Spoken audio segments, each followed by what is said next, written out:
I just interviewed the founder of OpenSea. They're getting a lot of traction. How is Recur different, and how does it plan to stand out? Trevor, let's start with you. So we build white label experiences for large global IP, whereas OpenSea is a marketplace with all sorts of different IP. We create separate marketplaces dedicated to each large global IP for the fan to really dig into the whole world of what that IP might look like. For example, we announced NFTU today, which is our official collegiate NFT experience, all colleges and only college IP and NFTs. Steve Cohen isn't just any billionaire. Zach, what does he bring to the table? What has he told you about what he's excited about here?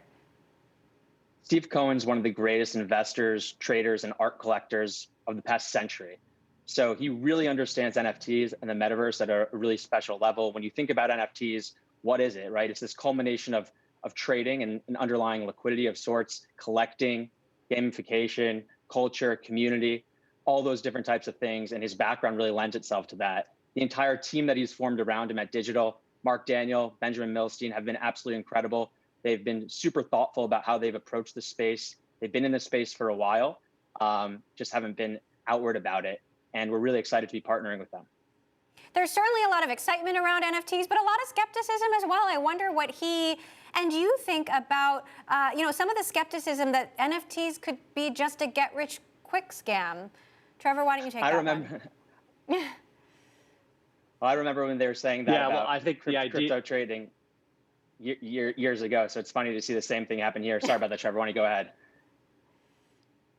No, I was just going to say the idea of digital ownership is here to stay. I mean, people collect digital cards or physical cards, Pokemon cards, Yeezys.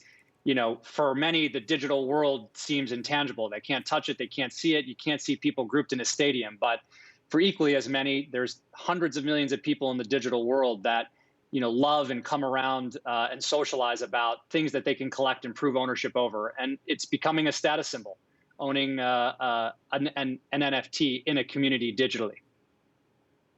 Now, I've spoken to folks who think NFTs aren't just the future, but the future of culture, which is a pretty big proclamation. Zach, what do you think about that? Where does this go, if it goes as far as you hope it will?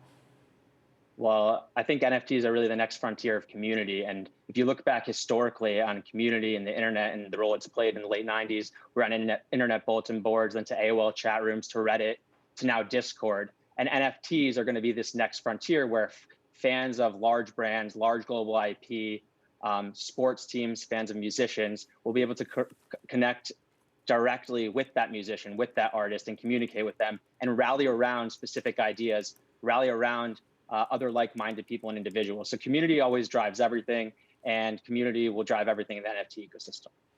What about taking it a step beyond to the metaverse? Trevor, are you equally optimistic about the metaverse? And what if a company like Facebook owns it?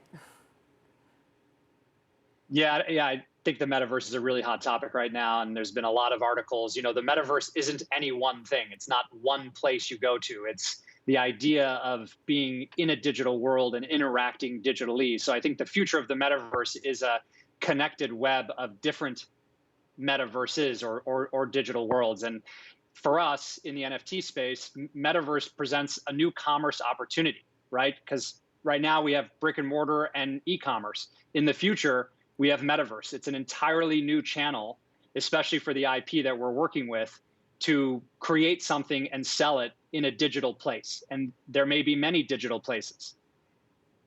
So how do you think about then, in the future, the relationship between the physical and the digital? Like, Zach, what's going to be more valuable in the future, an NFT or an actual painting? Well, I think in the future, they'll link together. I think we're going to start seeing a tie-in between the metaverse and the traditional, real world.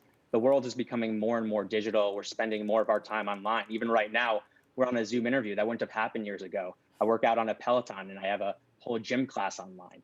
So we're starting to bridge the gap between this metaverse and this online and digital world and the physical world. So I think as the years go on and as technology progresses, these experiences are going to become way more immersive and engaging. And as more capital comes into the metaverse ecosystem, all sorts of new things will be built. So I actually think the two worlds will collide, and you'll see enhanced art in the physical world because of its tie-in into the metaverse, and vice versa. So it's a very exciting time. Well, the increasing digitization of everything obviously opens a lot of opportunity. It opens more opportunity for accountability, but also potentially for scams. I mean, earlier in the show, we were speaking with the founder of Litecoin on the back of this Walmart Litecoin hoax that sent, Litecoin shares skyrocketing, and it was totally untrue. I mean, how do you deal with that? How do investors, folks who are considering the NFT space, deal with that kind of risk and skepticism? Zach? Well, with anything, you have to do your own research and make sure you understand, what you're buying, what you're trading. And to that, I'd say buy what you love, right? Find an asset that you love, and that will be with you, because in the metaverse, that asset will live on. At Recur, we're building best-in-class technology. We have tremendous experience in the crypto side. Our entire team, has built a lot of the original infrastructure from some of the largest exchanges and trading desks in the crypto ecosystem. And on the licensing side, our team has been involved in brands and licensing for decades. So just like the crypto industry, where trust is paramount, when you have to know, can you trust something? It's the same on the licensing world. So at the end of the day, you want to make sure that you're working with the right people and you're doing your own research.